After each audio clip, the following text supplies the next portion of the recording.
ठीक है, ये क्वेश्चन है और इसके ऑप्शंस।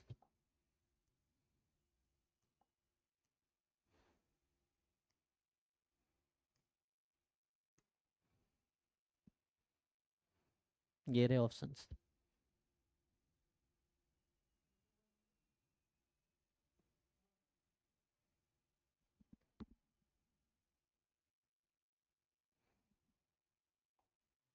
हम्म। सो क्वेश्चन क्या कहना चाह रहा है? देखिए ये सिंपल, आई थिंक ये उस पे क्वेश्चन है कि newly developed algorithm of random number generation needs to be tested. ठीक है, तो एक रैंडम नंबर जनरेशन का एल्गोरिथम को, है ना, डेवलप किया गया है।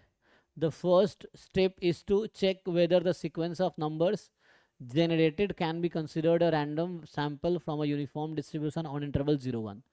तो ठीक है ना, तो ये डेवलप किया गया है, तो आपको बस ये चेक करना है कि जो सीक्वेंस ऑफ नंबर्स हैं वो जनरेट किए गए हैं वो यूनिफॉर्म से है या नहीं है, ये चेक करना है ना। So it's like H not you can take कि distribution of X is uniform 0 1, मतलब ये पॉपुलेशन जो डेटा जनरेट हुआ है वो यूनिफॉर्म 0 1 है, या आप ऐसा कह सकते हैं कि एफ जो डिस्ट्रीब्यूशन से जिससे आया है नंबर्स वो यूनिफॉर्म है, या एफ है यूनिफॉर्म नहीं है। तो क्वेश्चन कह रहा है कि which of the following is an appropriate non parametric test. तो आपको क्या, तो ये बिल्कुल नॉलेज बेस्ड क्वेश्चन है, इसमें कुछ कैलकुलेशन नहीं है ना। सो आप देखो कि विच टेस्ट इज अप्रोप्रिएट, तो आपके जो नॉन पैरामीट्रिक के जो है ना, जो भी आपके पास नॉलेज है उसको अप्लाई करके आप देखो कि Wilcoxon sign rank test, sign test, pair T test, Kolmogorov Smirnov test. So कौन सा टेस्ट होता है डिस्ट्रीब्यूशन को चेक करने के लिए? दिमाग लगा के बताइए थोड़ा। जब जस्ट नॉलेज बेस्ड टेस्ट है, इसमें कुछ खास नहीं है ना, आपके पास नॉलेज है कि कौन सा टेस्ट कब यूज होता है तो उससे आपका काम हो जाएगा।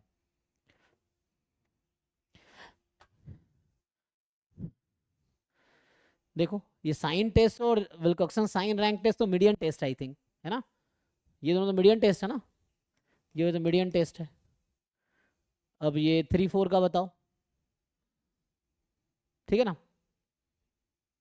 तो ये सुनो, जिसमें आपका जो टेस्ट स्टैटिस्टिक्स होता है, that is the empirical distribution function आप यूज़ करते हैं ना, एफ एन माइनस एफ, इसका मॉड से लेते हैं, सो इस तरह से आता है, ठीक है ना। सो this is fourth is the correct option, ठीक है। ये जस्ट नॉलेज बेस्ड है, इसमें कुछ खास कैलकुलेशन का है नहीं। You should read about non parametric test, when you can use which test, ये आपको आइडिया है, so that will be easier, ठीक है जी।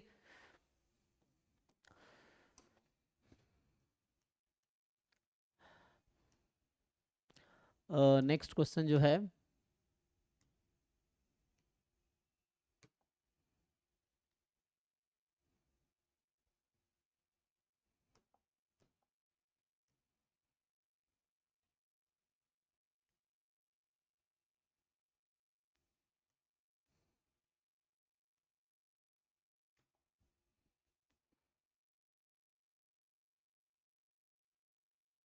ठीक है, तो ये क्वेश्चन है आपके पास।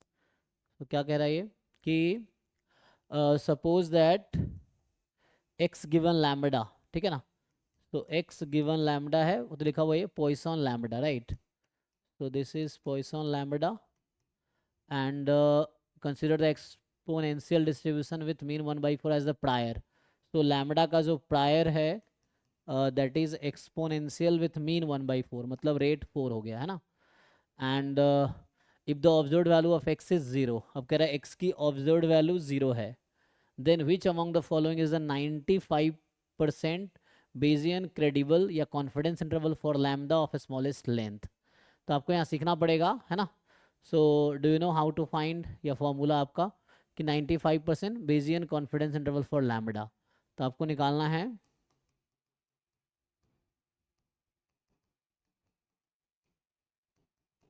ना, ऑफ स्मॉलेस्ट लेंथ, ये भी है ऑफ स्मॉलेस्ट लेंथ। बताइए इसको पहले ट्राई करके देखो, तो मैं करता हूँ। तो which one can be, lambda के लिए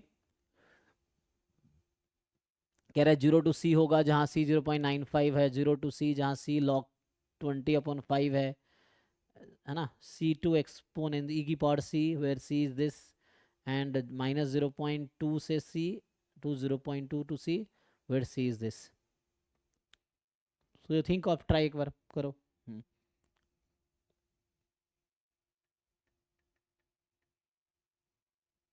If you have direct formula, you can apply. Otherwise, you have to derive.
So any idea? I think Utkarsh कह रहे हैं first option. Okay. तो लैम्बडा का ना पोस्टीरियर निकाल लो. आई थिंक पोस्टीरियर लैम्बडा का आ जाएगा तो उसे निकल जाएगा ना. So you find posterior of lambda first and then आ जाएगा. बताइए जी. सो एक्स बराबर 0 तो गिवन ही है, तो इसको you can use.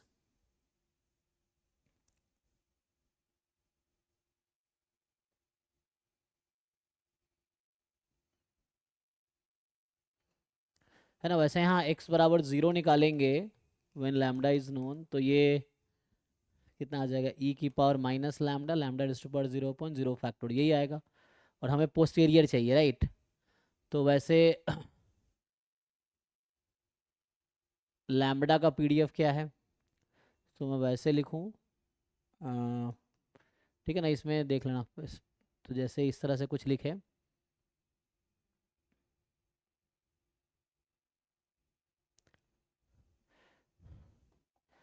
So you find posterior PDF of lambda.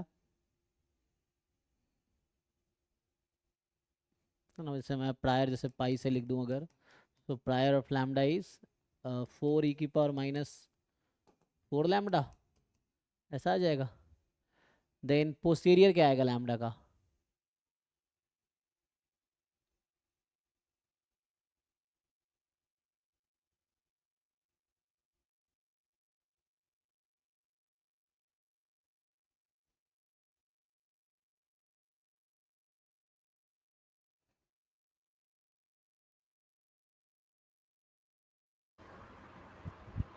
क्या लैम एक्सपोनेंशियल विद रेट 5 आ गया है. आ गया ना.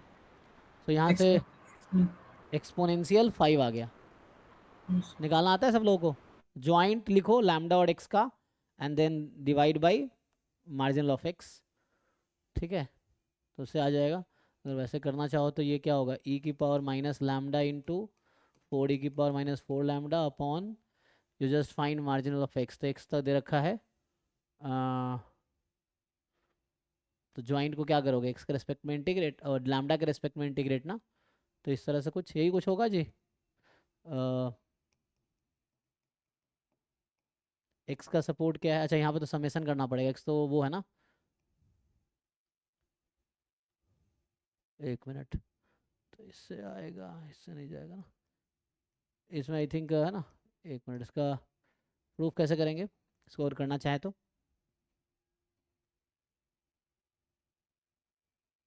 अच्छा, प्रोपोर्शनल करके उससे कर लोगे नहीं?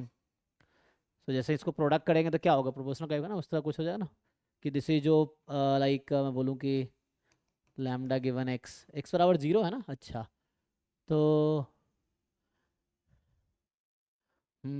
एक्स बराबर जीरो हमें गिवन, तो इसको यूज़ कर लेते हैं। तो this will be proportional to, product होता है ना, तो ऐसा आ जाएगा 4 e⁻⁵ लैम्डा। इसको सिंप्लीफाई करोगे तो ये बनने के लिए पोस्टीरियर आ जाएगा एक्सपोनेंशियल 5, यही PDF 5 e⁻⁵ आ जाएगा नहीं, तो उस तरह से आ जाएगा। ठीक है, देख लेना। तो आगे क्या करना है अब इस लैम्डा के लिए आप वो निकाल सकते हो क्या, एक्सपोनेंशियल 5 है, so can be 5 confidence interval. तो एक्सपोनेंशियल में क्या होता है, what you have to consider, options क्या क्या हैं। तो इस तरह से है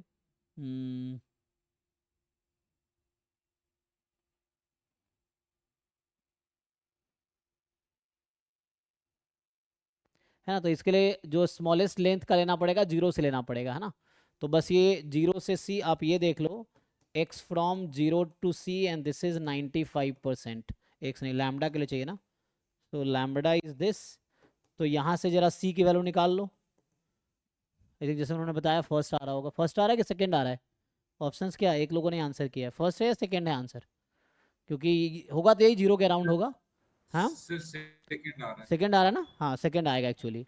तो यहाँ से जब सॉल्व करेंगे आप लैम्डा का, तो आपको पता ही है ना, जस्ट ये पोस्टेरियर यूज़ करो अब एक्सपोनेंशियल 5 और इसको सॉल्व करो। तो एक्सपोनेंशियल 5 यूज़ करके, से एक्सपोनेंशियल 5 में ये CDF ही तो हो गया। सो ये जो स्मॉलेस्ट होगा वो जीरो का राउंड, तो यहाँ से आ जाएगा आपके पास कुछ CDF क्या होता है, ये CDF ही तो है लैम्डा का एट C, दिस इज 95%। तो ये कुछ CDF होता है 1 - e⁻⁻, ऐसा आ जाएगा -5C, this is 0.95। I think यहाँ से C निकाल लीजिए, तो ये C निकालेंगे तो B वाला आएगा आई थिंक, है ना। एक बार सॉल्व कीजिए सब लोग, log 20 कितना है 5, तो यहाँ से ऑप्शन B आ जाएगा। ठीक है, सो ये एक आइडिया है प्रूफ का।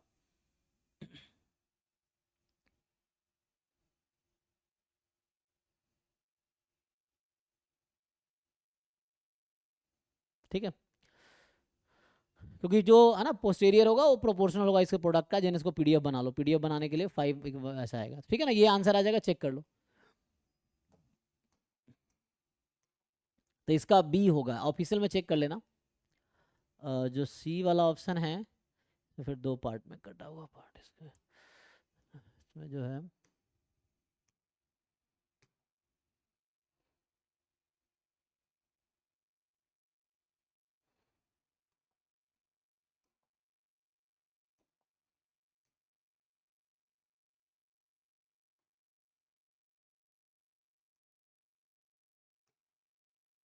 ये ना एक्चुअली है ना, ऐसा ही इनका सिस्टम है। तो इसको अगर मैं क्रॉप कर दूं,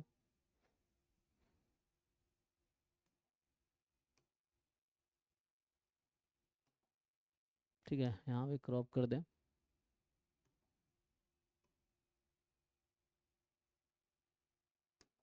ठीक है, इसको ज्वाइंट कर दो, तो ऐसा कुछ मिल जाएगा, ऑल द XI R, ठीक है, एंड ऑल द YI, इसको थोड़ा लार्ज करेंगे तो आ जाएगा, मैच हो जाएगा। ठीक है, तो XI यहाँ पे है और YI यहाँ पे है, थोड़ा और लार्ज करो। ठीक है, इस तरह कुछ है।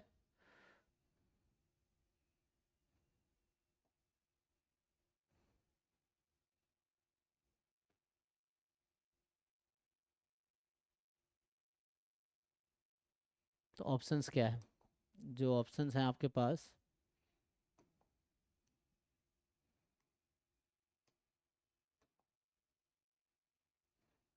सो क्वेश्चन अभी एटलीस्ट रीडेबल है अब।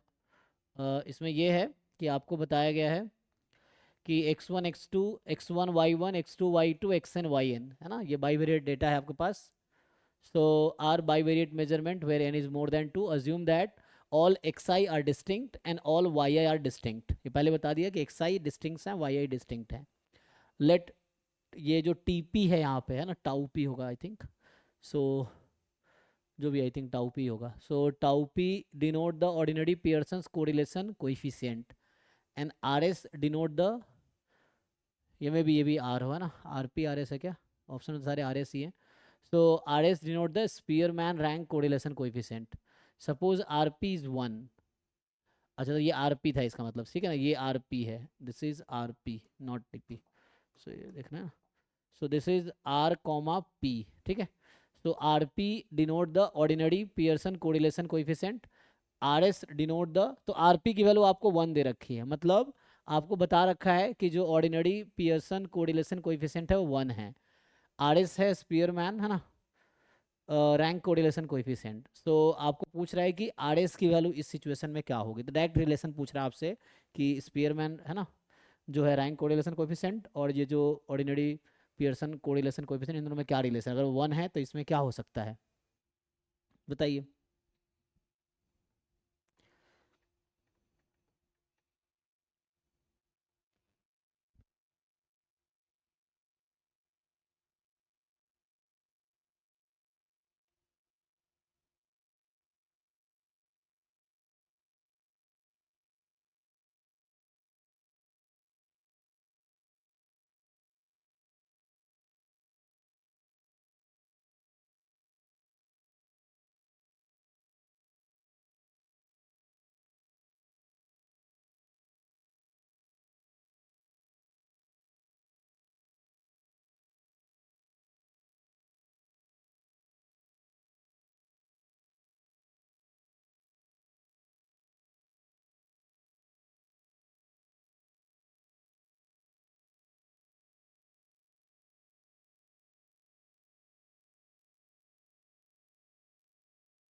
सोचिए, कुछ आइडिया बताइए, ये भी डायरेक्ट है ना, अंडरस्टैंडिंग पे है.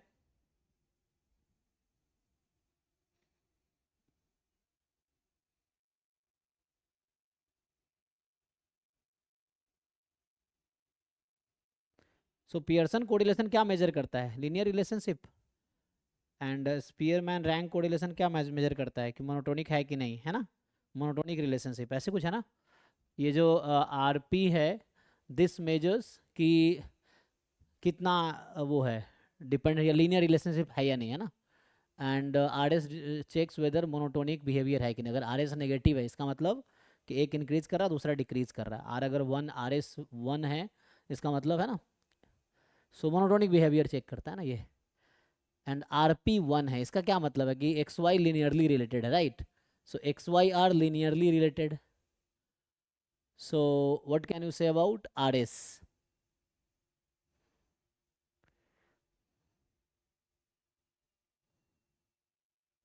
और जब कोरिलेशन कोएफिशिएंट 1 होता है इसका क्या मतलब है, ऐसा कुछ हमने पढ़ा है ना. तो पॉजिटिव होगा, तो y बराबर काइंड ऑफ, अगर मैं ऐसा लिखूं कि ए एक्स प्लस बी है for example, so A has to be positive, ऐसा कुछ होता है ना. तो और ये 1 है ना कोरिलेशन. तो यहाँ पे क्या आप कंक्लूजन निकाल सकते हैं इनमें से, हाफ होगा, 1 होगा, -1 होगा, या हाफ से 1 में होगा.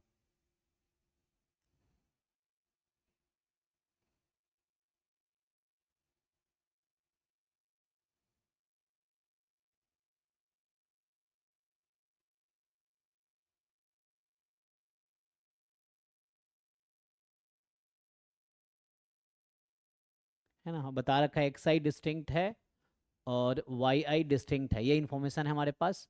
और आर पी 1 है, मतलब दे आर लीनियरली रिलेटेड, है ना. सो सर, हाँ. सिमिलर क्वेश्चन 2018 में आया था, तो उसमें प्रोडक्ट आरपी को प्रोडक्ट कोरिलेशन कोफिशिएंट बोला था. तो अगर वो 1 हो रहा था तो आरएस भी 1 हो रहा था. अच्छा, ओके. सो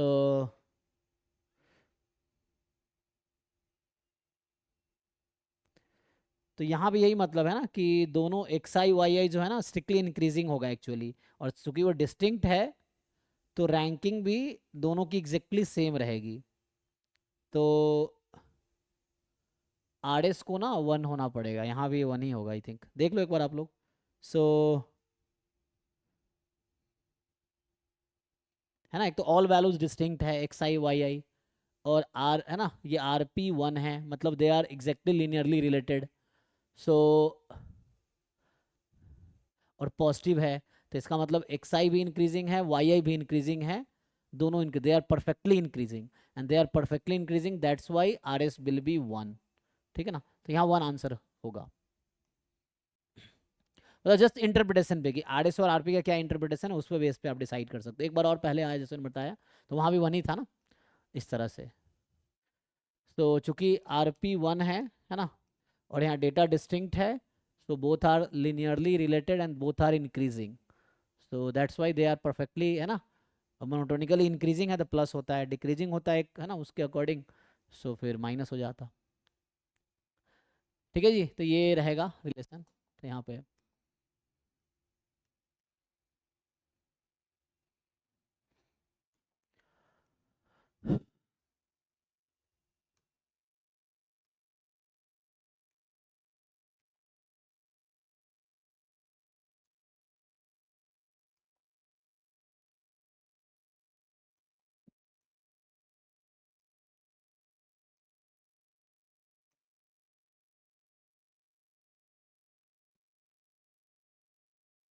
देखो,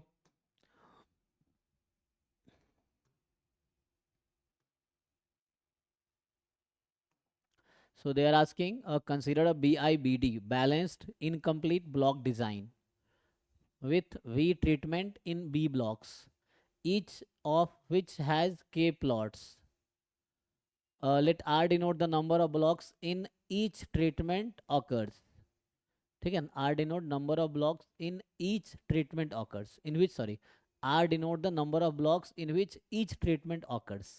So R जो है वैसे blocks हैं जिसमें each treatment occurs, ठीक है, and lambda be the number of blocks in which each pair of treatment occurs. Each pair है ना, तो you take any two of treatment occurs. Which of the following statement is necessarily true? अब इस situation में कौन सा statement true होगा? V V is R K, V R is V K, R time B minus one is lambda time K minus one, R time V minus one into lambda time B minus one. So क्या लगता है इसमें क्या correct होना चाहिए? Third, पुराना का बता रहे थे ना आप। सो इसमें ठीक है, हाँ। सो यहाँ पे आप इसको ट्राई करके बताइए क्या होना चाहिए, थोड़ा लॉजिकली देखिए, है ना। You can go through see an theory, अभी आप देख सकते हो क्या है, and then you can decide.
कुछ आइडिया है?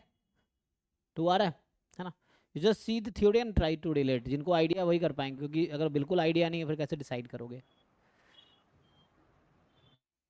है ना। सो हमें क्या गिवन है? Balance incomplete block design, and V है नंबर ऑफ ट्रीटमेंट, बी है नंबर ऑफ ब्लॉक, आर है number of block in which each treatment occurs, and K है number of plots per block, है ना।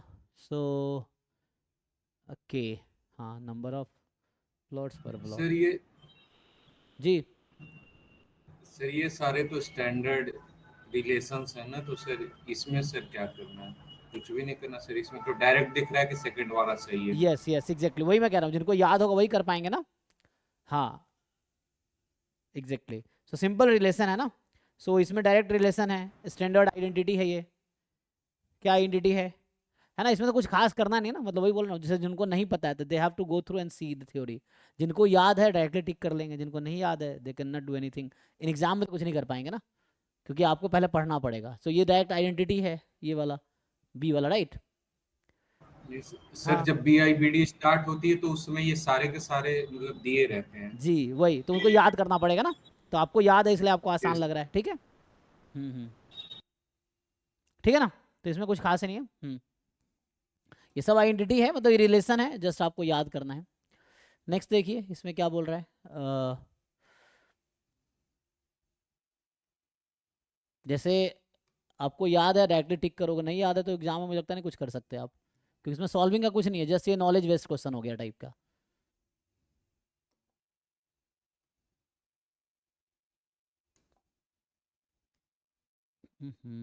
सही ऑप्शन का चक्कर है।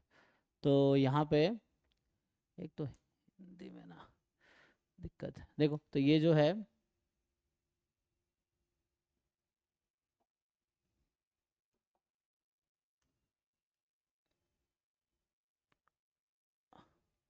ऑप्शन 3 में ना थोड़ा सा ये वो हो गया है, तो यहाँ पे देखना पड़ेगा, पढ़ पाएंगे।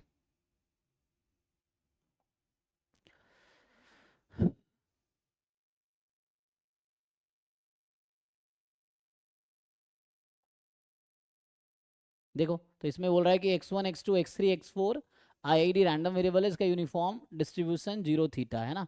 सो xi यूनिफॉर्म 0 थीटा है, एंड आपको बोल रहा है कि थीटा पॉजिटिव है, नॉन अननोन पैरामीटर है। हम जानते हैं x4 मतलब maximum of all, fourth order statistic, and आपको एक i दे रखा है इंटरवल, आई थिंक राइट। सो ये है 2 टाइम फोर्थ ऑर्डर स्टैटिस्टिक्स से 3 टाइम फोर्थ ऑर्डर स्टैटिस्टिक्स, और एक j इंटरवल दे रखा है फोर्थ ऑर्डर स्टैटिस्टिक्स से 1 plus fourth order statistics. So which of the following, तो आपसे ये पूछ रहा है पहला का, the coverage probability of I and J are both independent of theta. Second कह रहा है coverage probability of I is independent of theta but the coverage probability of J is not independent of theta.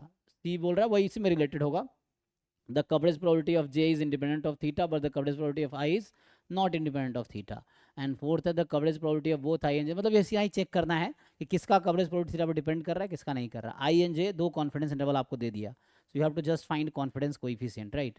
Check कर लीजिए। ठीक है ना, तो पिछला जस्ट इन्फॉर्मेशन बेस्ड क्वेश्चन था, डायरेक्ट रिजल्ट था। ये आप लोग बताइए इसका क्या करेंगे आप। So you have to find the probability, क्या थीटा बिटवीन दिस, इन दोनों के बीच का निकालिए, एंड ये क्या आएगा दोनों केस में आपको, जैसे मान लो आई के लिए निकालोगे तो दिस टू दिस क्या आएगी, इसमें दिस टू दिस। तो ट्राई करके बताइए, सॉल्व करके देखो, क्योंकि ये सब आपको ही करना है, नहीं तो फिर मैं करता हूँ अगर नहीं कर पाओगे तो। ऐसे आप लोग कर लेंगे ना, जो ट्राई करेंगे वो कर ही लेंगे, आसान है। तो चेक करके बताओ क्या आएगा।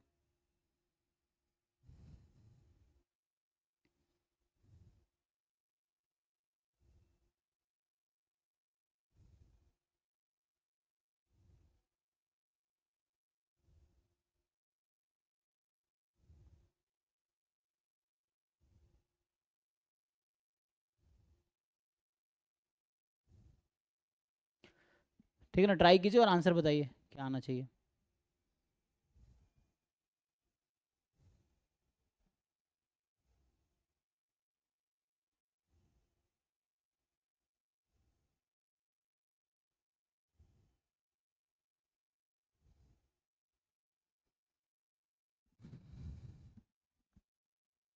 ठीक है, इन दोनों पार्ट में आपको सॉल्व करना है। You have to find probability 2x4 ये ना माइनस 3x4, एंड बीटा से नहीं हो जाएगा, क्योंकि आपको पता है एक्स आई यूनिफॉर्म 0 थीटा में, तो एक्स आई अपॉन थीटा यूनिफॉर्म 0 1 हो जाएगा, तो उससे कर लो। एंड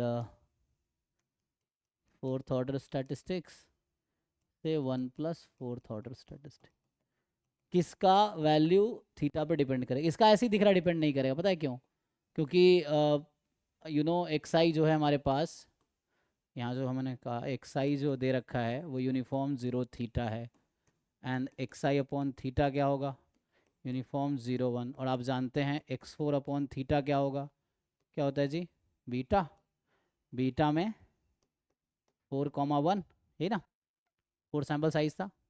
तो जब आप आई के लिए सॉल्व कर रहे होंगे तो वो थीटा गायब हो जाएगा, राइट, क्योंकि बीटा में थीटा तो गायब हो गया, थीटा है कहीं। So if you solve this, जो आई वाला निकाल रहे होंगे हम, तो थीटा बिटवीन 2x4, यहाँ कैलकुलेशन करना पड़ेगा ना, ये हैव टू कैलकुलेट हेयर, तो ये निकाल लीजिए। बता पाएंगे किस पे ये ऐसे ही दिख रहा है, डिपेंड नहीं करेगा, क्यों, क्योंकि मैं अगर डिवाइड कर दूं x4 से थीटा को, तो क्या बनेगा, 2 से 3 था ना, 2 से 3, एंड इसको रेसिप्रोकल कर लो, तो रेसिप्रोकल करोगे तो x4 अपॉन थीटा 1/3 से 1/2, इसका नाम कुछ रख दो नया। तो ये तो इसका नाम मान लो मैं t रख दिया लेट से, सो t is beta 4 1। So do you think इसके आंसर में कहीं थीटा आएगा, तो इसके आंसर में थीटा नहीं आएगा, इज इट, देख लीजिए। तो ये जो प्रोबेबिलिटी है t बिटवीन 1/3 से 1/2, इसमें कहीं थीटा तो नहीं आएगा, सो this is free of theta, even निकालने की जरूरत नहीं, बस हमें पता चल रहा है कि इसमें थीटा तो है ही नहीं, है ना, तो थीटा नहीं है तो इसके प्रोबेबिलिटी में भी थीटा नहीं आएगा, लेकिन यहाँ पे आएगा, है ना, यहाँ आप डिवाइड कीजिए, यहाँ पे आएगा, तो यहाँ क्या करना पड़ेगा, हमें घटाना पड़ेगा। तो इस वाले का जब पार्ट आप सॉल्व कर रहे होंगे, so when you have theta between x4 and 1 + x4, ठीक है, तो इस तरह से, सो आपको क्या करना होगा, थीटा माइनस x4 कर लीजिए अभी, तो ये हो जाएगा 0 से 1, फिर इसको x4 माइनस अगर थीटा करोगे तो उस तरह से आ जाएगा, फिर भी 0 से, अच्छा माइनस कर रहे हैं ना, -1 से 0, ऐसा कुछ देख लीजिए। और अब क्या होगा, x4 माइनस थीटा का डिस्ट्रीब्यूशन में थीटा तो रहेगा, रहेगा ना, क्योंकि यहाँ पे x4 तो जैसे मैंने कहा x4 अपॉन थीटा, या जस्ट xi है यूनिफॉर्म 0 थीटा, सो xi माइनस थीटा क्या होगा, माइनस थीटा से 0 हो जाएगा, क्या ही डिफरेंस आएगा, फिर यहाँ से फिर डिवाइड करना पड़ेगा उसके लिए फिर। तो एनीवे कहने मतलब इसका जो डिस्ट्रीब्यूशन है ना, this will depend on theta, या एक काम करो सीधा सीधा प्रोबेबिलिटी निकाल लो, फोर्थ ऑर्डर स्टैट्स में ले आओ इसको। तो लेट्स से अगर इसको मैं ऐसा लिखूँ, एक मिनट क्या हो गया इसको, चल कोई कीड़ा मकोड़ा बैठ गया होगा ना, इसलिए ऐसा हो जाता है, तो ठीक है। तो यहाँ मैं ये कह रहा हूँ आपसे कि अगर यहाँ x4 ही ले आए हम, x4 की वैल्यू कहाँ से कहाँ तक हो जाती है, इसमें हम x4 ही निकाल लेते हैं, तो यहाँ तक ठीक है, ये किया तो ये हो जाएगा थीटा -1 से थीटा, ऐसा हो जाएगा ना। अब ये निकालेंगे x4 का डिस्ट्रीब्यूशन, आप निकाल लेना, you know nth order statistics, PDF CDF सब आप जानते हो निकालना, है ना, यूनिफॉर्म 0 थीटा में। सो फोर्थ ऑर्डर स्टैटिस्टिक्स का PDF CDF सब लिख सकते हो ना, so can you integrate it, so fourth order statistics का PDF लिख लो। बीटा 4,1 क्या किसका किसका डिस्ट्रीब्यूशन, x4 का, नहीं कैसे, x4 कैसे, 0 थीटा है ना यहाँ पे, तो वो तो हमने यहाँ लिख दिया, जो आप कह रहे हैं ये है ना, x4 अपॉन थीटा बीटा 4 1, है ना, yes sir, yes sir, yes sir, है ना, तो यहाँ नहीं आएगा, तो यहाँ पे थोड़ा आपको निकालना पड़ेगा। जैसे हम यूनिफॉर्म 0 1 का क्या जानते हैं, मतलब यूनिफॉर्म 0 थीटा का PDF कितना है, तो x का PDF है 1/थीटा, है ना, और इसका CDF कितना होता है, तो x/थीटा। तो मैं कह रहा हूँ nth ऑर्डर स्टैटिस्टिक्स का CDF क्या आ जाएगा, तो जो nth ऑर्डर स्टैटिस्टिक्स का CDF क्या जानते हैं आप लोग, ये x जो पॉपुलेशन का CDF है उसकी पावर n, यही होता है ना, ये हो गया। सो यहाँ पे जो वैल्यू आएगी xi की, सो यहाँ x था 0 से थीटा में, ठीक है, तो each xi between 0 to theta,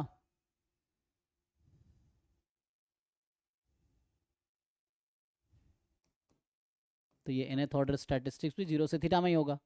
तो ये आपका CDF आ गया, डिफरेंशिएट करके PDF ही निकाल पाओगे, है ना, अगर आप डिफरेंशिएट करोगे तो nth ऑर्डर स्टैटिस्टिक्स का PDF भी आ जाएगा x के टर्म में, सो n x/थीटा इंटू 1/थीटा ऐसा आ जाएगा, पावर n -1 रहेगा, ठीक है।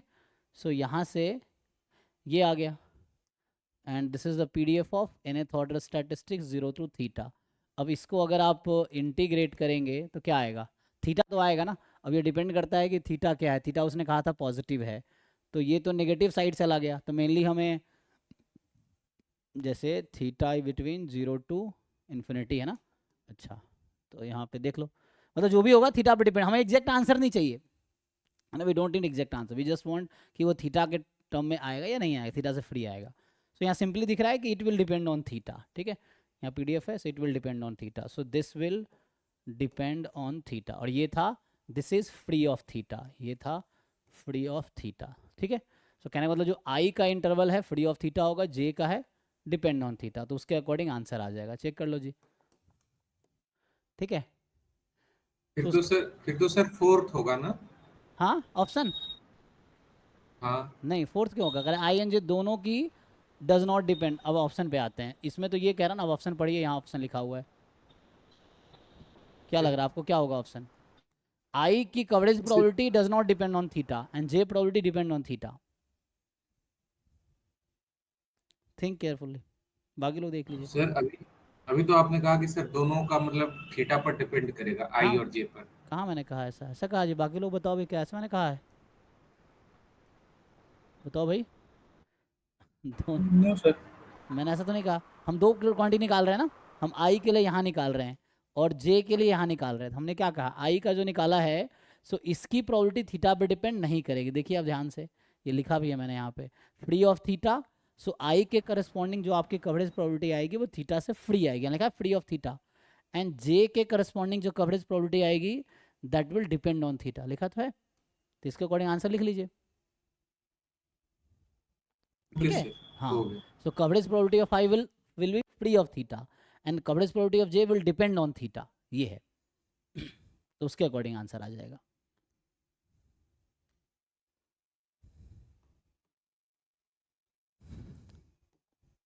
तो कह रहा है कि दोनों इंडिपेंडेंट होगा, ये कह रहा है दोनों डिपेंडेंट होगा, अब I की इंडिपेंडेंट है और J की डिपेंडेंट है, 2 सही है, ठीक है, देख लीजिए।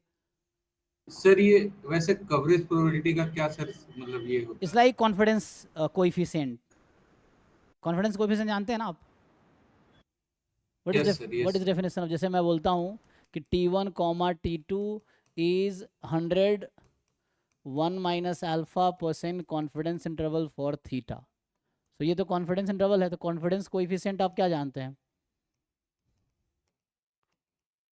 कॉन्फिडेंस कोएफिशिएंट का क्या मतलब होता है, इसमें कौन सा नंबर, अगर आपसे पूछे व्हाट इज कॉन्फिडेंस कोएफिशिएंट या मैं पूछूं व्हाट इज कवरेज प्रोबेबिलिटी, कोई बताइए जिनको समझ आ रहा है, ये रीडेबल है ना। सर मतलब यही होता है कि अगर हम कोई भी एक्सपेरिमेंट बहुत मतलब रिपीट कर रहे हैं तो 95 टाइम्स वो उसी में फॉल करेगा, हाँ ये आप या जो भी 100 बार, मतलब वो आप ऐसे बता रहे हैं, मतलब प्रैक्टिकली मैथमेटिकली मतलब ये है कि प्रोबेबिलिटी थीटा की वैल्यू T1 और T2 के ऑब्जर्व्ड वैल्यू के बीच होने की प्रोबेबिलिटी 95% है, ये थ्योरेटिकल मतलब है। जो मतलब जो थीटा हमने ट्रू वैल्यू ली है हाँ वो सर। एग्जैक्टली, तो वो होगा मतलब तो ये 90, हाँ तो यहाँ पे आंसर 1 माइनस अल्फा है, तो हम यही निकाल रहे थे यहाँ पे, ये एक्चुअली यहाँ पे होगा 1 माइनस अल्फा, तो यही कवरेज प्रोबेबिलिटी, यही तो निकाल रहे थे हम, आप ध्यान से देखो तो हम दोनों पार्ट में यही तो निकाले हैं, और ये देख रहे थे ये थीटा पे डिपेंड करेगी कि नहीं करेगी, ये चेक कर रहे थे। Okay sir, thank you sir. Next देखिए जी, तो ये था क्वेश्चन नंबर 12, ये लास्ट क्वेश्चन होगा क्योंकि यूनिट 4 में 12 क्वेश्चन होते हैं, ठीक है, किसी भी ये CSIR नेट का पेपर उठाओगे पार्ट बी में, अभी हम पार्ट बी सॉल्व कर रहे हैं, सो पार्ट बी में यूनिट 4 के 12 क्वेश्चन होंगे, यूनिट 1 के 12, यूनिट 2 के 8, यूनिट 3 के 8, यूनिट 4 के 12, ठीक है। तो इसको चेक कीजिए, सो ये उसका है ऑपरेशन रिसर्च का MM1 मॉडल का, ठीक है। तो एक क्वेश्चन इसके आते हैं 12 में से, एक क्वेश्चन ऑपरेशन रिसर्च वाला होगा, तो OR वाला, तो कभी है ना जैसे कभी ग्राफिकल मेथड वाला LPP आ जाता है, कभी 2 वेरिएबल का ऑप्टिमाइजेशन प्रॉब्लम आ जाता है, कांस्टेंट ऑप्टिमाइजेशन, कभी ये आ गया है ना, कभी MM1 मॉडल और ये जो है ना, सो ये आ जाता है, तो वो डिपेंड करता है वो क्या पूछना चाहते हैं आपसे।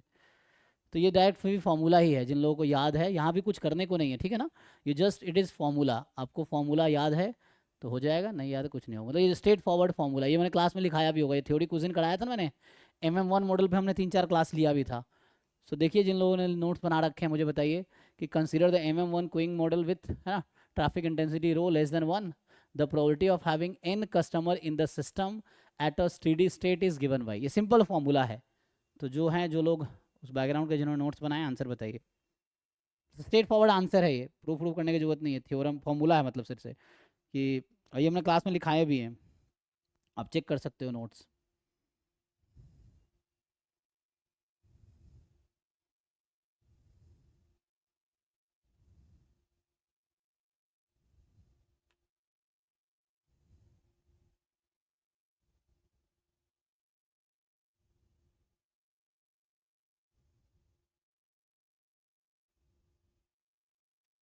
कोई बताओ भाई, किसी को याद नहीं है?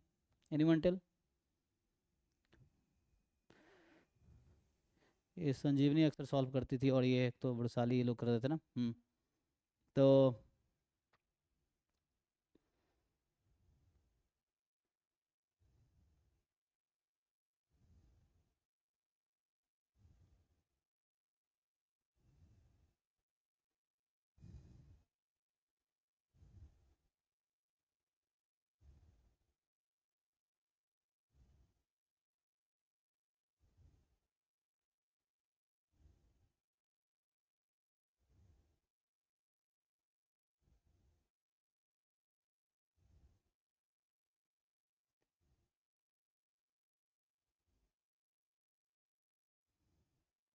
ठीक है जी, याद है रो क्या होता था? एक तो रो का फॉर्मूला हम लिखते थे लैम्डा अपॉन म्यू। लैम्डा होता था अराइवल रेट, म्यू होता था डिपार्चर रेट, है ना। कोई क्विंग सिस्टम है, जैसे मान लो जैसे पेट्रोल पंप हो गया, है ना, या कोई कहीं भी आप काउंटर है, कोई भी फूड काउंटर, कोई भी काउंटर है, तो उसमें क्या है कि लैम्डा अराइवल रेट है, म्यू, है ना, ये है डिपार्चर रेट है। तो ये स्टेडी स्टेट के लिए, मतलब ये तो बता ही रखा है। तो आपसे बस ये पूछ रहा है कि क्या प्रोबेबिलिटी है इन कस्टमर सिस्टम में होगा, सिस्टम में होने की क्या प्रोबेबिलिटी है, what is the probability of in customer being in the system. तो ये डायरेक्ट फॉर्मूला है, इसमें कुछ खास नहीं है। सो इसका फॉर्मूला जो होगा ये फोर्थ वाला आएगा, ठीक है।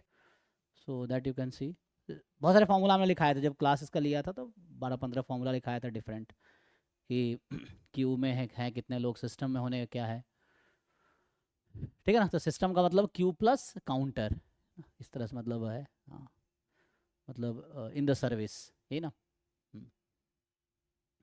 तो नहीं भाई, ये फॉर्मूला है, तो इसमें कुछ खास है नहीं। तो अभी ये पेपर यहाँ खत्म हो जाता है यूनिट 4 का, फिर अब है ना, ये आपका पार्ट सी स्टार्ट हो गया यहाँ से, फिर यूनिट 1 का स्टार्ट हो जाएगा, पार्ट सी यूनिट 1 का, ठीक है ना। सो अभी जो पेपर था, ये जो पेपर अभी आप देख रहे थे, ये फेव 2022 का था, ठीक है ना। तो इसमें जैसे पार्ट ए क्वेश्चन नंबर 1 से क्वेश्चन 20 था, है ना। पार्ट बी फिर से इन्होंने नंबरिंग दोबारा करते हैं, तो 1 से लेके इन्होंने कितने क्वेश्चन 40 था। एंड पार्ट सी, अच्छा, हालांकि इन्होंने यूनिट वाइज भी अलग कर दिए थे, पार्ट सी क्वेश्चन 1 से क्वेश्चन 60 था, इस तरह से, ठीक है। तो अभी हम पार्ट भी सॉल्व कर रहे हैं। तो अभी तक जो क्लासेस 1 महीने में हुई हैं, जून में क्लास स्टार्ट हुई थी, तो अभी तक हमने 2015 से लेके अभी 2022 तक का, तो 22 फेव का डिस्कस किया है। यहाँ से जून का एक एक पेपर हमने डिस्कस किया है, पार्ट बी और यूनिट 4 वाला पार्ट हमने एक एक क्वेश्चन डिस्कस किया है। तो बाकी रिकॉर्डिंग ऑलरेडी ऐप में है, जो नए बच्चे हैं आप रिकॉर्डिंग में जाएंगे, जो क्रैश कोर्स नाम का होगा लाइव, उसमें तो अभी मतलब 22-23 लेक्चर्स हुआ है, ये आई थिंक 23rd लेक्चर है। तो उसमें ये सारे पेपर डिस्कस हुए हैं हर साल, है ना। अभी आगे क्या है, आगे देखना पड़ेगा 2022 के बाद कौन सा पेपर हुआ था। सो 2022 में और पेपर हुआ था,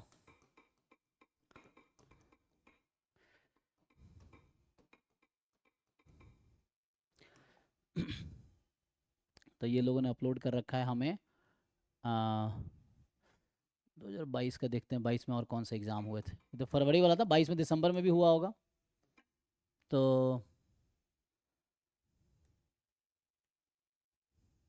इनका जो है, तो ये तो हमने यही यूज़ कर रहे थे ना, इनका शायद पेपर ख़त्म हो गया। ये जो हम यूज़ कर रहे थे, इनका ही वेबसाइट हम यूज़ कर रहे थे, इसमें टोटल इन्होंने 2022 तक ही, अच्छा है आगे ना। सो अभी हम जो सॉल्व कर रहे थे, ये ग्रुप में भी है, ये मैं भेज देता हूँ। बाकी ये वेबसाइट जो, तो गूगल करेंगे आपको ही मिल जाएगा ना, जैसे मैंने अभी गूगल किया है। सो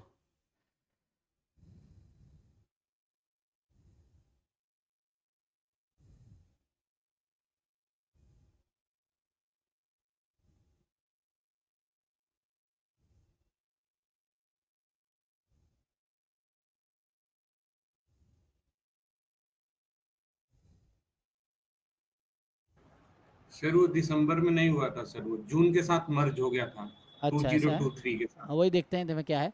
तो अभी जो हम डिस्कस कर रहे थे ना, ये डिस्कस का अभी जो पेपर में डिस्कस किया है, ये फेब 2022 का, ये सितंबर 2022 वाला पेपर ये है, ठीक है ना। हाँ मतलब वो उस समय चूंकि कोविड की वजह से चीज़ें हिली हुई थी ना, तो उस समय इधर उधर हो रहा था। तो ये जो पेपर है ये सितंबर 2022 का है, ठीक है। तो अभी हम लोग डिस्कस कर रहे हैं अभी, है ना, 2022 का सितंबर में जो पेपर हुआ था वो हम डिस्कस कर रहे हैं, ठीक है। ये भी कर चुके हैं, इसका डिस्कस करते हैं। सो इसमें भी जैसे है ना, पहला 20 क्वेश्चन यूनिट 1 का होगा,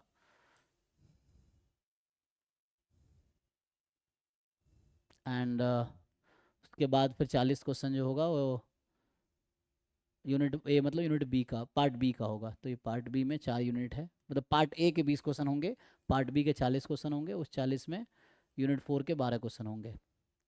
तो यूनिट 3 चल रहा है। सो ये हम आ गए ना। तो ये हमारा चल रहा है यूनिट 3 का 8वां क्वेश्चन। यूनिट 3 में 8 ही क्वेश्चन आते हैं, फिर यूनिट 4 स्टार्ट हो गया ना। तो फर्स्ट क्वेश्चन यूनिट 4, तो ऐसे करके इन्होंने डिवाइड कर दिया है। सो इसको देखिए ज़रा। ओहो, इसको यहाँ नहीं रखते, नेक्स्ट पेज पे ले आते हैं, ठीक है।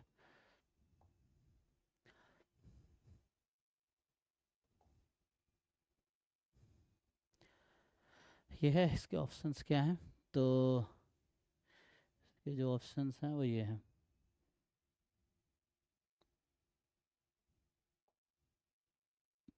देखिए ये भी आसान है, आप लोग ट्राई कर सकते हैं इजीली। तो ये कह रहा है कि in a random experiment, so this is September 2022 paper, ठीक है ना। PYQ CSIR मैथमेटिकल साइंस, ठीक है ना। CSIR नेट मैथमेटिकल साइंस का पेपर है, ठीक है। तो इसमें ये है यूनिट 4, यहाँ पे हम लोग देख रहे हैं इसका। और ये यूनिट 4 किसका है, पार्ट बी का, क्योंकि पार्ट बी एंड सी दोनों में 4 यूनिट में डिवाइडेड रहता है पेपर। पार्ट बी में पार्ट यूनिट 1 2 3 4, पार्ट सी में भी यूनिट 1 2 3 4, दैट यू नो। चलिए ट्राई कीजिए। तो एक रैंडम एक्सपेरिमेंट है, fair coin is tossed once, ठीक है, an unbiased 6 faced dice rolled N time. Coin को एक बार टॉस किया और जो डाई है उसको कैपिटल एन टाइम टॉस किया। कह रहा है वेयर कैपिटल एन 100 है, अगर हेड आया, अच्छा कॉइन पे अगर हेड आया तो आपने 100 टाइम डाई को रोल किया, कॉइन पे अगर टेल आया तो आपने 101 टाइम डाई को रोल किया। Y denote the total number of times 6 appeared out of n, so then what is the probability of head given y is 15। So try कीजिए, ये सिंपल कंडीशनल प्रोबेबिलिटी है, but इसमें I think use होगा, बता दिया y 15 है ना, y was the total number of time 6 appeared। तो आपको गिवन है कि 6 आया 15 बार n में से, तो क्या प्रोबेबिलिटी है हेड आया होगा, है ना। तो शुरू में 2 चांसेस थे ना, या तो हेड आता या टेल आता, तो ये है।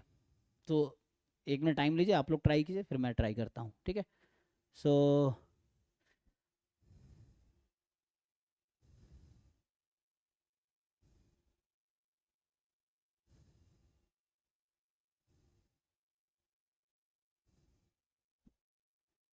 ठीक है ना, आप लोगों ने सही बताया था, ये जो यूनिट 4 का आंसर ना, ये 4th पार्ट था ना, फॉर्मूला जो आप लोग बताए थे, ठीक है। ये जस्ट फॉर्मूला था। तो इसको ट्राई कीजिए, तो फिर मैं सॉल्व करता हूँ। थोड़ा खुद से कोशिश करके देख लो क्या होता है।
आगे जी उत्कर्ष आपका आंसर आ गया है ना। सो तो इसमें ऐसा है ना कुछ, जैसे अगर मैं बेस थ्योरम जैसा सोचूं तो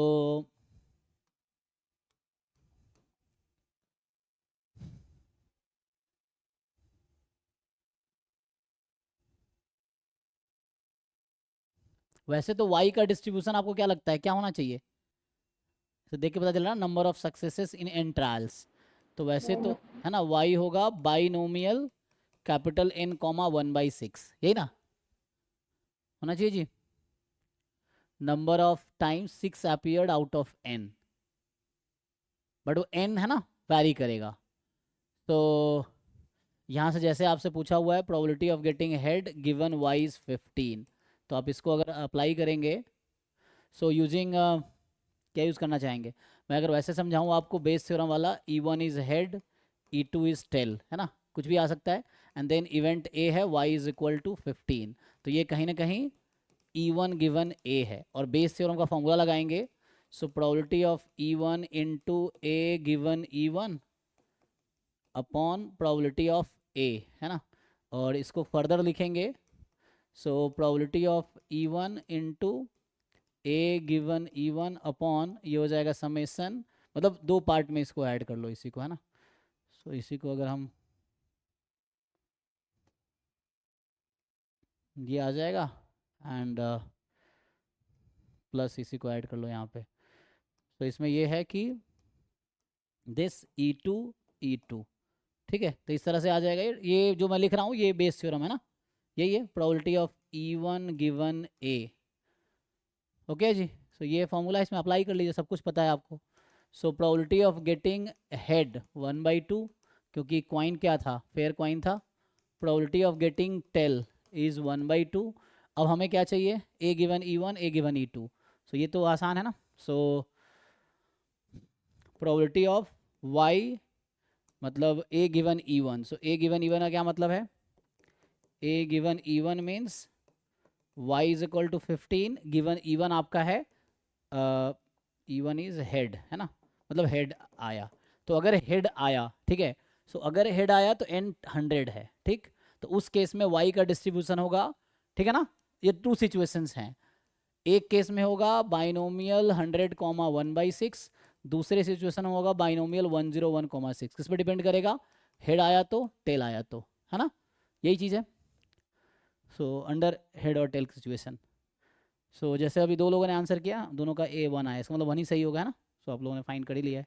सो ये पुट कर लीजिए जस्ट। तो अगर हेड आया तो y का डिस्ट्रीब्यूशन बाइनोमियल 100 कॉमा 1/6 है, तो y बराबर 15 का आंसर क्या होगा, 100 चूज 15 एंड 1/6 की पावर 15, चेक कर लीजिएगा जी, है ना, 5/6 की पावर 100 माइनस 15, सो 85, इस तरह से आ जाएगा। सिमिलरली अगर दूसरा पार्ट निकालेंगे, probability of A given E2, सो ये क्या आ जाएगा जी, इसको सॉल्व करेंगे। सो अब A गिवन E2 मतलब हो गया टेल, तो ये है 101, है ना, तो ये डिस्ट्रीब्यूशन अब यूज़ होगा। तो इसमें भी वही बात है। सो इसका आंसर A गिवन E2 आएगा, y बराबर है ना, तो ये 101 चूज 15 था ना, एंड 1/6 की पावर 15 एंड 5/6 की पावर, घटा लीजिए इसको, 86, यही है जी। इसको यहाँ पुट कर दीजिए इस फॉर्मूले में, देखिए क्या आता है, ठीक है। सो ये तो जस्ट ना इसको लिख समझाने के लिए था ये, बाकी डायरेक्टली आप ये फॉर्मूला है, ठीक है। तो ये हमें निकालना था और ये फॉर्मूला है पुट करके। सो जैसा आप लोग बता रहे हैं, आप लोगों ने यही किया ना, उस उत्कर्ष और अंकित देख लीजिए। सो या कुछ और अप्रोच लगाएं तो बताइए। Yes same. यही अप्रोच है ना, ठीक। तो दो सिचुएशन थी, जस्ट y की दो सिचुएशन है, बाइनोमियल होगा लेकिन अंडर हेड टेल अलग अलग है, बस आपको बेस थ्योरम का फॉर्मूला लगा लिया हमने, तो ये है। और ये पुट कर लीजिए आप, A given E1 A given E2 put करके आपका आ जाएगा। ओके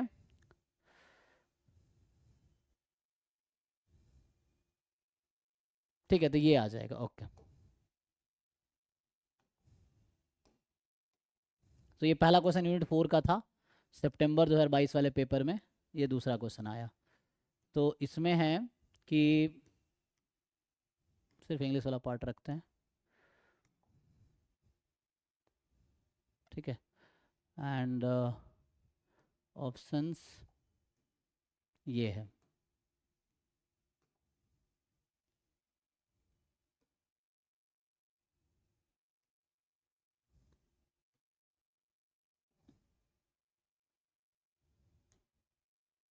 देखिए जी, क्वेश्चन विजिबल है।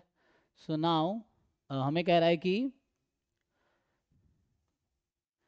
Suppose x is a random variable such that probability x belongs to 0 1 2 है ना, इसको बोलते हैं सपोर्ट। तो इसका मतलब है कि सपोर्ट ऑफ x है 0 1 2 या range of x, sample space है ना, ऐसा कुछ। तो उसके करस्पॉन्डिंग x की value and for some constant probability i is equal to c time probability at i minus 1। तो i पे जो प्रोबेबिलिटी है वो c टाइम है i माइनस 1 पे, जहाँ i 1 2 है। तो बोल रहा है ex बताओ, ठीक है ना। सो आप ट्राई कीजिए, इसको यूज़ कीजिए। जैसे फॉर एग्जांपल अगर हम 1 रख दें, सो x बराबर 1, या जस्ट उतना लिखने के बजाय मैं ऐसे लिखता हूँ probability at 1 c time i को 1 रखेंगे ना तो ये 0 हो जाएगा, and probability of 2 is c time probability eight 1। Just numbers को मैं ऐसा लिख रहा हूँ, PMF है हालांकि ये, ठीक है ना। तो so probability at 1 is c time probability eight 0, probability at 2 is c time probability eight 1, 1 2 के लिए है। तो अब आपको पता है कि, और हमें ये पता है ना, P0 plus P1 plus P2 कितनी होती है जी 1, due to definition of PMF। So PMF का डेफिनेशन ये कहता है ऐसा होगा। सो इन तीनों को सॉल्व करके, अच्छा आंसर आपको C के टर्म में ही चाहिए, कोई दिक्कत नहीं है। सो क्या आप PMF निकाल पाएंगे? So you have to find the PMF actually. So actually आपको निकालना है, ये टेबल फिल कीजिए, x 0 1 2 और ये है probability at x। So x की वैल्यू प्रोबेबिलिटी निकालिए जरा, ये बताइए क्या आएगा। तो ये तीन इक्वेशन, तीन अननोन सॉल्व नहीं कर लेंगे? तीन अननोन है यहाँ पे, क्या है P1 P0 P2, there are 3 unknowns and 3 constant. Try करके आंसर बताइए।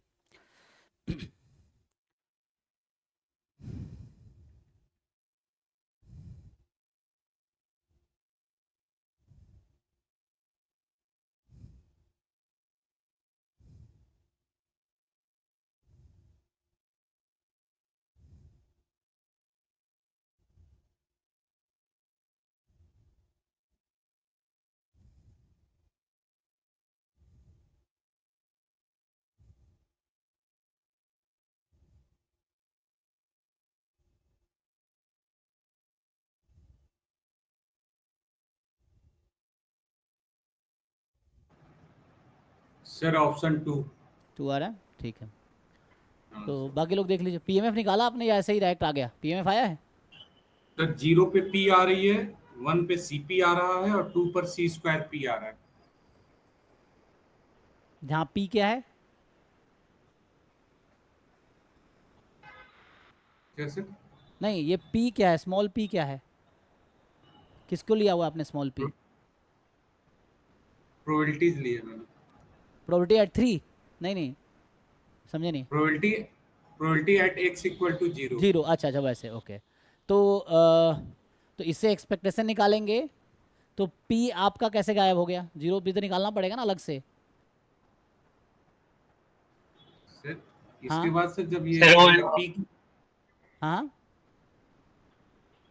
सर ये वाले से आ इसके बाद, जाएगा P0 plus P1 plus P2 equal to 1, उधर बेटा क्या आ जाएगा। हाँ वही कह रहा हूँ, यहाँ से सॉल्व करके ना, मतलब आप सर स्मॉल, यहाँ से सर P की वैल्यू 1/1 प्लस C स्क्वायर आ रही है। हाँ बस बस यही पूछ रहा था मैं, ठीक है डन, है ना। देर आर 3 क्वेश्चंस ना, so we can explicitly find P0 P1 P2 in terms of C। तो ये जैसे आपने बता दिया, तब काम हो गया, ठीक है। अब वहाँ से एक्सपेक्टेशन निकाल के पुट कर लीजिए, देख लीजिए जी।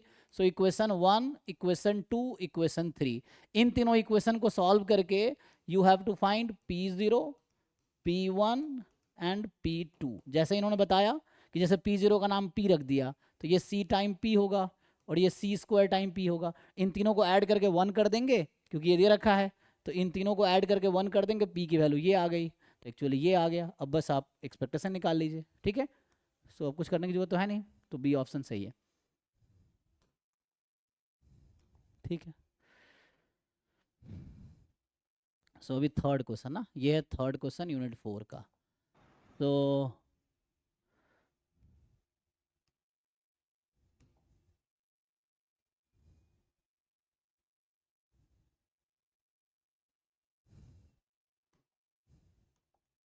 एंड इसके ऑप्शंस है ना, तो बीटा तो नंबर्स ही होंगे ना ऑप्शंस, तो सो आप नंबर्स तो निकाल भी सकते हैं।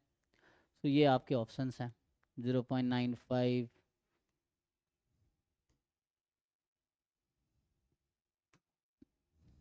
ठीक है, तो ये आपके ऑप्शंस हैं 1 2 3 4, ठीक। तो ट्राई कीजिए। तो इसमें आपसे कह रहा है कि x1 x2 xn भी IID ये ट्रंकेटेड एक्सपोनेंशियल है और आपको एक कॉन्फिडेंस इंटरवल दे रखा है, ठीक है। सो और ये 100 बीट, अभी कुछ दिन पहले मैं बता रहा था ना आपको ये यूज़ करना है, जो अभी थ्योरी बता रहा था, आई थिंक ये वाला, जस्ट ये आपको यूज़ करना है। You have to find this quantity. जो मैंने पिछला क्वेश्चन सॉल्व किया ना ये वाला, बिल्कुल ऐसे ही आपको सॉल्व करना है सेम तरीके से। सो मैं क्या कर रहा था, प्रोबेबिलिटी निकाल रहा था ना, हम लोग ये निकाल रहे थे कि थीटा T1 T2 के बीच होने की क्या प्रोबेबिलिटी, बिल्कुल सेम तरीके से आपको यही निकालना है। यहाँ भी कॉन्फिडेंस कोएफिशिएंट ही निकालना है, यही निकालना है। तो उसके लिए ये प्रोबेबिलिटी आपको सॉल्व करना होगा। आपको इंटरवल दे रखा है, ये लाइन लिखा हुआ है क्वेश्चन में, तो उसका मतलब है ये। सो आप ये प्रोबेबिलिटी निकालो, आंसर बताओ क्या हो। बहुत आसान क्वेश्चन है ये भी, लिखिए। सो क्वेश्चन क्लियर है। सो ये जो कॉन्फिडेंस इंटरवल हमें दे रखा है, first order statistic -1/n time ln10, ये मतलब है। और यहाँ से लेके फर्स्ट ऑर्डर स्टैटिस्टिक्स तक ये ओपन इंटरवल है, कोई दिक्कत नहीं है, ठीक है ना। कॉन्टिन्यूस में एक पॉइंट इंक्लूड एक्सक्लूड करने से कोई दिक्कत नहीं होगा, ठीक है। तो ये इंटरवल है, तो दिस इज 100 है ना बीटा। इसका मतलब अगर आपको ऐसे समझा दूं कि probability this less than theta less than this is, क्या आएगा आपको यही निकालना है। एक्चुअली क्वेश्चन ये कह रहा है कि ये आएगा 100 बीटा परसेंट है ना, तो ये आएगा beta. Definition to confidence interval क्या कहता है डेफिनेशन, कि this is 100 1 minus alpha percent confidence interval, this is 1 minus alpha, तो ये है जस्ट बीटा है। So question is what is that beta. तो आपको ये प्रोबेबिलिटी निकालनी है, क्या आप निकाल पाएंगे, ट्राई कीजिए। क्वेश्चन क्लियर है सबको। सो आपको ये प्रोबेबिलिटी निकालनी, theta more than this theta less than this, you find this probability अपने अकॉर्डिंग ट्रांसफॉर्मेशन करके। अच्छा आ गया 2, ओके फाइन।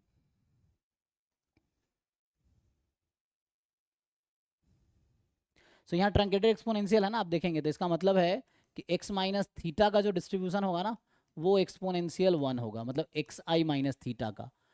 तो यहाँ फर्स्ट ऑर्डर स्टैटिस्टिक्स है, ये तो first order statistics minus exponential, तो एक्सपोनेंशियल में थ्योरम होता है रेट ऐड हो जाता है, तो ये हो जाएगा एक्सपोनेंशियल विथ रेट n। इसका कुछ नया नाम दे दो, है ना। तो यहाँ से आप इसको प्रोसीड करोगे, घटा दो दोनों तरफ। So theta minus first order statistics less than 0 minus ln10/n, यही है। दिस इज बीटा, तो हमें बीटा ही तो चाहिए, यही प्रोबेबिलिटी चाहिए, छोड़ो, है ना। So we want this probability. So यहाँ से थोड़ा और ट्रांसफॉर्म करोगे, सो ये हो जाएगा x1 minus theta is more then 0 less than ln10/n, is it. और इसका कुछ नाम दे दो, तो इसका नाम मैं अभी के लिए रख देता हूँ t, मान लो, है ना। सो t इज एक्सपोनेंशियल n, तो इसका जो pdf है t का, ये होगा n e की पावर माइनस एन टी, और CDF होगा t का 1 माइनस e की पावर माइनस एन टी, सही है जी। सो अब निकाल लो ये प्रोबेबिलिटी, आई थिंक सब लोग कर ही लेंगे, है ना, देख लो, ये तो ईजी है, मतलब जस्ट बेसिक प्रोबेबिलिटी निकालना है आपको ये इंटरवल पे। तो ये अगर इसका नाम मैंने टी रख दिया, इसका नाम टी रख दिया, so this is nothing but CDF of T at ln10/n, और ये रहा CDF, पुट कर दो इसमें। तो इसमें पुट करोगे तो 1 माइनस ई की पावर माइनस एन, और इसकी जगह रखो ln10/n, सो n गायब, सो हो गया 1 माइनस, और ई ln कट जाएगा तो 1/10, तो आ गया 9/10, मतलब 90%, यही ना। तो 0.9 राइट, चेक कर लो जी। तो सेकेंड ऑप्शन सही निकाला आपने, है ना। सो जस्ट बेसिक प्रोबेबिलिटी निकालनी थी एक्चुअली। तो ये जो अभी निकाला है हमने ना, यही कवरेज प्रोबेबिलिटी है। आपसे पूछता है ये 0.9 क्या है, कवरेज प्रोबेबिलिटी है या कॉन्फिडेंस कोएफिशिएंट है, यही 0.9। तो कई बार है ना कॉन्फिडेंस कोएफिशिएंट वर्ड यूज़ करता है, कई बार कवरेज प्रोबेबिलिटी यूज़ करता है। So this 0.9 is the coverage probability of this interval, okay जी।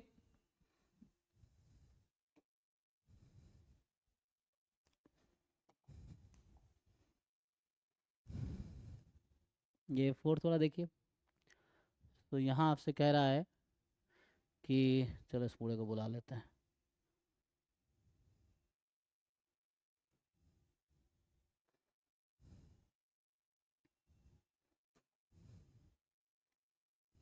ठीक है, पूरा क्वेश्चन आ गया 4 तक। अब ये कह रहा है कि suppose x is a binomial 10, half, y is a binomial 11, half, X Y independent है तो x लेस देन y क्या होगा। ट्राई कीजिए, तो दिमाग लगाइए और बताइए। सर वो कुछ स्टैट्स के लेक्चर रह गए हैं, उसको अपलोड कर देते सर। कौन से, जैसे सर वो प्रीवियस ईयर वाले सर, कहाँ पे रह गए? ऐप पे सर। कौन से, आप किस कोर्स में हैं? आप पे सर CSIR वाले। नहीं नहीं, उसमें अलग अलग, एक प्रयास नाम का ऐप बैच है, एक क्रैश कोर्स वाला जो अभी 99 का वो है। सर ये तो क्रैश कोर्स मैंने ज्वाइन किया क्रैश कोर्स वाला ना, हाँ, तो उसमें आई थिंक सारे लेक्चर्स होंगे। कौन से आपको लग रहा है लेक्चर्स पे नहीं है प्रीवियस ईयर के? ये हमने अभी ये क्रैश कोर्स चल रहा है, 22 लेक्चर हुआ, आज 23rd लेक्चर है। वो टॉप पे ही पहला जो सबसे ऊपर होगा वो 23 लेक्चर है जो हमने डिस्कस किया अभी तक। जैसे आज कर रहे हैं वैसे ही 23 लेक्चर हुए हैं बस अभी लाइव में। Okay sir. उसका रिकॉर्डिंग है, 23rd लेक्चर आज चल रहा है। तो वो है, आप टॉप पे देखेंगे क्रैश कोर्स नाम से। तो उसमें हमने एक्चुअली क्या किया, 2015 से स्टार्ट करके अभी 2022 का कर रहे हैं ना, 22 सितंबर का कर रहे हैं, 15 जून से स्टार्ट। ऐसे ही हमने एक एक क्वेश्चन डिस्कस किए थे 15 जून से लेके, लेकिन ये सब पार्ट बी का ही चल रहा है अभी, पार्ट बी और यूनिट 4। सो पार्ट, इसमें हर पेपर में 12 क्वेश्चन है, 12 क्वेश्चन टोटल है ईच पेपर में। तो ईच पेपर में 12 क्वेश्चन है जो हमने लगभग हर क्वेश्चन डिस्कस किया, कोशिश किया है ना डिस्कस करने का। ये है, इसका ट्राई करके बताइए जी।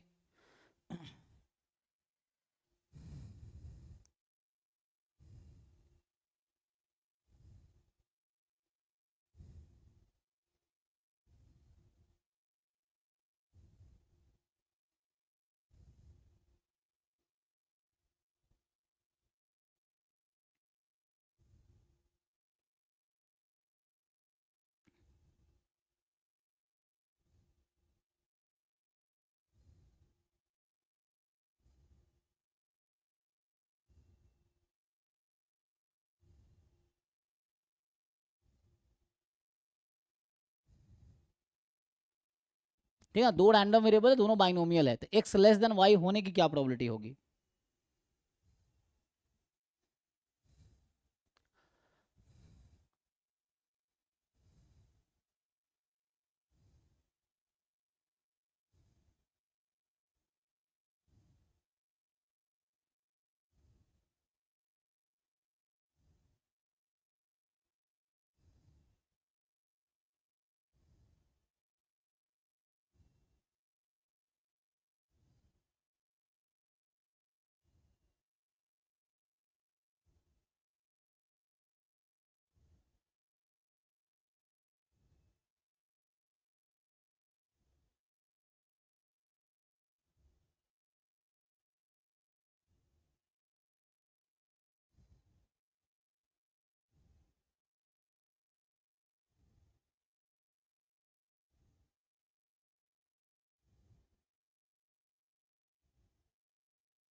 तो यहाँ कहीं ना कहीं एक्सपेक्टेशन पे काम हो जाएगा। जैसे आपसे पूछे कि what is expected value of x, इस वाले में अगर हम ऐसे सोचे, क्योंकि वैसे अगर आप निकालेंगे ना, जैसे मैं अगर आपको न्यूमेरिकली बताऊं कि जैसे x लेस देन y है, तो हम इसको क्या लिख सकते हैं कि जैसे for example x less than y ना, तो ऐसे नंबर्स लें जहाँ x लेस देन y हो। सो मैं पहले लिखूं probability x is equal to x, y is equal to small y। सो मान लीजिए x की वैल्यू है, कहाँ से स्टार्ट होगी, so support of x is 0 1 2 up to 10, right, and y का सपोर्ट है 0 1 2 अप टू 11। ये समझ आ रहा है आपका? बताइए इसका क्या आंसर होना चाहिए। सो 1 to 11 है, तो यहाँ x लेस देन y कह रहा है, तो या तो मैं ऐसे x की वैल्यू 0 से y ले लूँ, तो x की वैल्यू 0 से लेके y तक जाओ और y की वैल्यू 0 से 11 तक जाओ। तो ये सीरीज आपको सॉल्व करना पड़ेगा, एक ये तरीका है। अच्छा y इक्वलिटी नहीं है तो y -1 तक जाना पड़ेगा ना, इक्वलिटी तो नहीं है ना, सो इक्वल नहीं है, सो x 0 to y -1 and y 0 to 11, ऐसा करना पड़ेगा आपको। सो y 0 रखें कभी होगा नहीं, तो y 1 से स्टार्ट करना वाइज रहेगा, क्योंकि y को 0 रखेंगे तो x 0 y 0 तो हो नहीं सकता, ठीक है। तो y 1 से ही मिनिमम वैल्यू y की 1 ही होगी, क्योंकि x जब 0 रहेगा तो y 1 रहेगा, 1 2 3 4 एंड ऑल, सो 0 0 अलाउड नहीं। तो ऐसा कर लो, x 0 से y -1 और y 1 से 11। अब क्या आप ये सॉल्व कर पाएंगे, जो कि डिफिकल्ट टास्क है, बिकॉज यहाँ एग्जैक्ट प्रोबेबिलिटी पूछ भी नहीं रहा है आपको, बस पूछ रहा है क्या लेस देन हाफ होगा, इक्वल टू हाफ होगा, हाफ से ज़्यादा होगा, 10/11 से ज़्यादा होगा, सो 10/11 लाइक नियर टू 1 हो जाएगा, नहीं। चलिए यहाँ पे ना, तो जैसे अगर हम देखें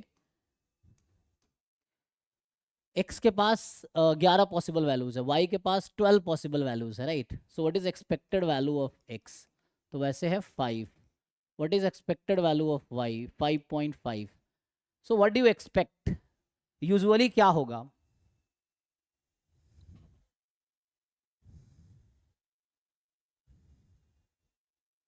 जैसे आपसे मैं पूछना चाहूँ, 3 चीज़ें पूछूं मैं आपसे कि x less than y, x more than y and x equal to y, what do you think, what is more certain, मतलब या बोलो कि किसकी प्रोबेबिलिटी आपको लगता है इनमें, इन तीनों में कंपैरिजन करना है। So what do you think which one will have higher probability according to this given information. इसके इंटरप्रिटेशन से अगर हम कोशिश करें तो इनमें से क्या लगता है, इनमें से लार्जेस्ट प्रोबेबिलिटी कौन सी आनी चाहिए,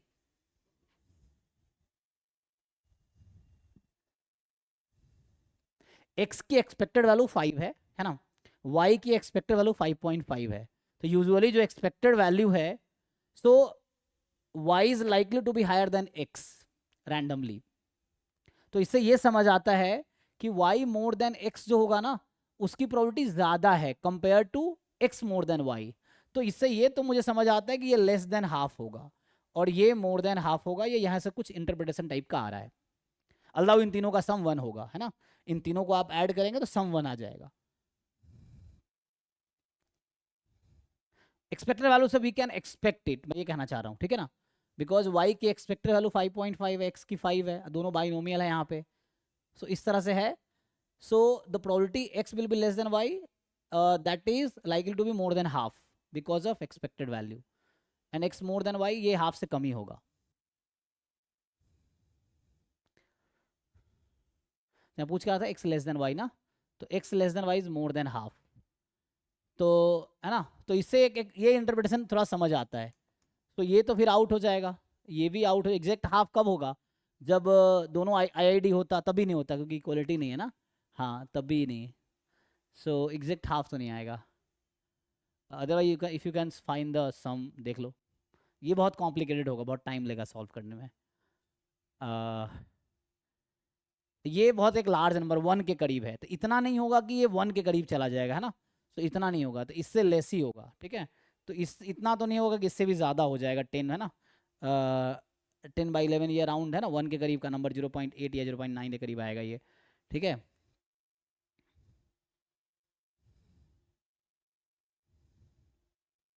है ना, 0.8 समथिंग आया ना, 0.9। सर ये इक्वल क्यों नहीं होगा सर, कौन सा, हाफ के सर बी इक्वल, ऑप्शन क्यों, हाँ सर, हाफ के इक्वल अब सोचिए कब होता है, जैसे अगर एक कॉन्टिन्यूअस रैंडम वेरिएबल होता, ठीक है, सो आप जानते होंगे कि अगर जैसे x y r i i d, so and continuous अगर होता ये, है ना, r i i d continuous random variable, तो कॉन्टिन्यूअस रैंडम वेरिएबल है, सो दे आप जानते होंगे x more than y, x less than y, दोनों हाफ है, ये तो ठीक है क्योंकि इक्वलिटी पे 0 होगा, है ना। इस केस में probability x is equal to y क्या होगा, 0 होगा, है ना, कॉन्टिन्यूअस केस में। अब डिस्क्रीट में बात करते हैं कि अगर x Y are I I D discrete हो तो क्या होगा, सो अगेन ये इक्वल तो होगा बट ये दोनों लेस देन हाफ होगा for sure. Y, because probability x equal to y जो है वो नॉन जीरो होगा, ठीक है। अच्छा, तो ये तो हम आईआईडी केस की बात कर रहे हैं, ठीक है। नाउ अब यहाँ पे क्या है, x बाइनोमियल 10 हाफ है, y बाइनोमियल 11 हाफ है, ठीक है ना, और पूछ रहा है x लेस देन y होगा, इसका आधा आधा चांस है, क्या ये हाफ प्रोबेबिलिटी है लेस देन y होने की? सो यहाँ से मैं ये मतलब मैं तो इसके अकॉर्डिंग थोड़ा अपने हिसाब से एक लॉजिक लगा रहा हूँ कि ये हाफ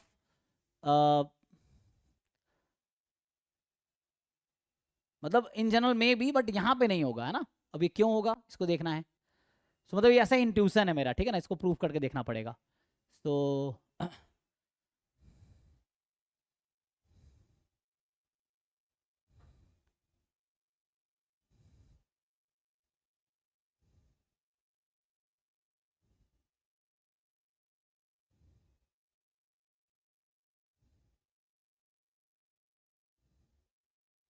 अच्छा क्वेश्चन है इक्वल टू हाफ होने का क्या मतलब, अगर चलो इक्वल टू हाफ हो गया x less than y, exact half हो गया, तो इसका क्या मतलब है, चलो यहाँ देखते हैं।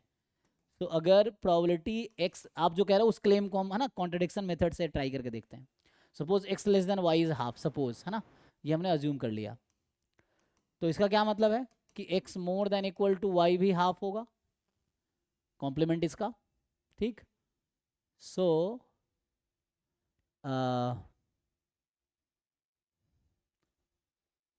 तो यहाँ से x is equal to y ये निकाल सकते हैं हम, और probability x more than y ये हाफ है।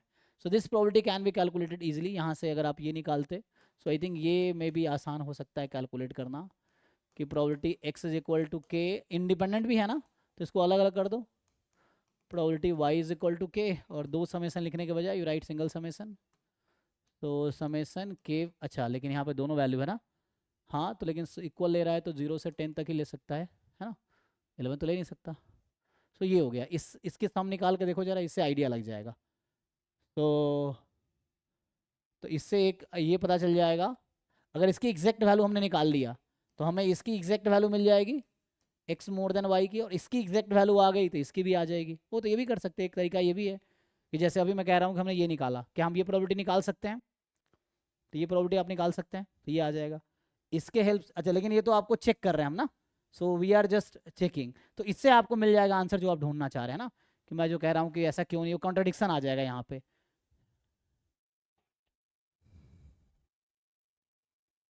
Yes sir. तो सोचना पड़ेगा इसमें, है ना। ठीक है, अगले क्लास में करते हैं, तो टाइम भी हो गया, नेक्स्ट बैच का टाइम है। सो अभी हम स्टॉप करते हैं, हमारी क्लास अभी जो लाइव क्लास की टाइम है वो 7:30 टू 9 PM अभी चल रहा है डेली, ठीक है, ये लाइव क्लास का टाइम है। 11 से 12 रात को डाउट क्लास होगा, अगर आपका डाउट नहीं होता है तो 6 to 7:30 भी हम डाउट क्लास कर सकते हैं। इफ़ यू हैव डाउट्स, कोई भी प्रीवियस ईयर पेपर है या कोई भी बाहर के क्वेश्चंस हैं that you want to discuss, so doubt class हम लोग इस टाइम पे भी डाउट क्लास रख सकते हैं। जैसे कुछ लोग कह रहे हैं सर डाउट डिस्कस कर लेते हैं, तो दैट इस टाइम पे हम लोग PYQ डिस्कस करेंगे, ये सैड नेट का जिस ऑर्डर में मैं कर रहा हूँ वही चलेगा। यहाँ पे आप डाउट क्लास रख सकते हैं, इफ़ यू वांट आप ग्रुप में टेक्स्ट करो पहले दिन में ही, then we can have doubt class. ऐसे होगा नहीं, ये रेगुलर है, ये डेली चलता है, सो ये डेली चलता है डाउट क्लास डेली, ठीक है, 11 से 12 रात को। अगर ये डाउट क्लास चाहिए so you can text in group कि हाँ डाउट क्लास रख लेते हैं, क्योंकि कई बार क्या होता है डाउट क्लास रखते कोई बच्चा आता ही नहीं है, ठीक है ना। इवन रात को भी डाउट क्लास होता है तो 1-2 बच्चा आता है जिनको डाउट होता है, वरना कोई आता नहीं है ना, मतलब जिनको डाउट होगा वही तो आएंगे, तो ये होता है। अगर मान लो इसमें डाउट क्लास रखें कोई आएगा नहीं तो क्यों टाइम वेस्ट करेंगे हम, ठीक है। चलिए अभी के लिए थैंक यू, बाकी जो भी है ग्रुप में टेक्स्ट कीजिए।